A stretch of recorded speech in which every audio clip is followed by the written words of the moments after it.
Okay, here we have the first bike that we're getting to off this last container. And this is one of the only 500s that I've brought in. I've also got a 1985 Cr500, and they're the only two. First time we've only had two in, but there we go. This one's pre-sold. It's going to be picked up on Wednesday. So just we're not going to be able to get it running though, unfortunately, because there's bits and pieces missing, which I'll just show you in a second. So normal thing that we do is we have a look around. So the engine looks to be in decent condition. The crankcases all look to be good. All the fins are present. Don't seem to be damaged. The frame rails all look good as well. Looks to be in decent nick. Then the forks, the chrome has gone through, so they will need re-chroming or a replacement set.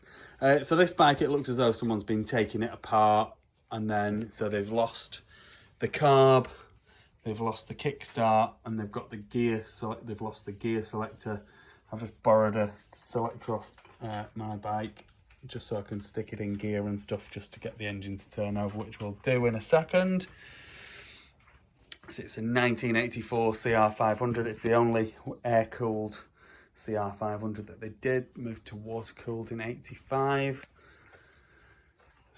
The front wheel is straight, and I haven't seen any cracks, but we'll have a look on the other side in a second. And the wheel was made in September 1983, so that would be the original wheel that would have shipped with this bike. It's a front disc brake on this model, but there is no, well, it's the wrong brake lever, but I'm assuming that the master cylinder needs work, to be honest. So yeah, so on this side as well, slight little nick in the rim, but then the rest of it is, I was going to say straight, but I mean round. The front pipe is in good condition, and it's a pro circuit pipe, so that if you blasted that up and had it re-chromed, it'd look absolutely amazing, obviously, or the cheaper method is to paint it. It's got a desert tank on it, so that's not the original tank that would have been on the bike, but perfectly serviceable, especially for a race bike. Got the original fin plate on it, which is nice.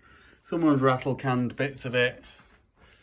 They've rattle canned the engine black, they've rattle canned bits of the frame pink and red, and not removed anything, but nice pink foot peg there, always nice. Side panels missing, seats present, but it's going to need recovering, but I know the lad who's getting this is going to do that anyway.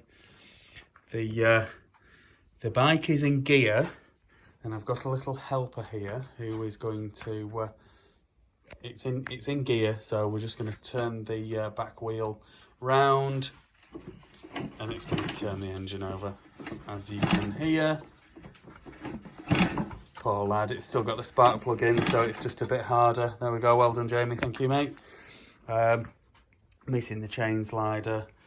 It's got the chain guide, so that's all fine. It's got an Answer Pro rear silencer on it, which is nice. Frame all looks to be straight, so it'll be a nice resto. The rear brake plate, which is a magnesium one, is all in good condition, and the rear wheel again is all straight. It's got some tyre change marks on it, as you would expect, but no damage to it that I have seen. And again, let's just find that date for it. Where are you? yeah, August 83. So again, that would be the original rear wheel as well. So that's nice to see. There we go, 1984 Honda Cr500. Air-cooled, missing carb, missing kickstart, missing gear selector. The rear brake lever is not on the bike either, but that is cable tied up on the handlebar. So we'll go back on, so you don't need to find that. But there we go, nice restoration project. Make a lovely restored bike. I would say it'd be better to restore it as the 84 should be in a monoshock rather than swapping it to twin shock, but each to their own. Please like this video and subscribe to my YouTube channel. Just search Phoenix Motos.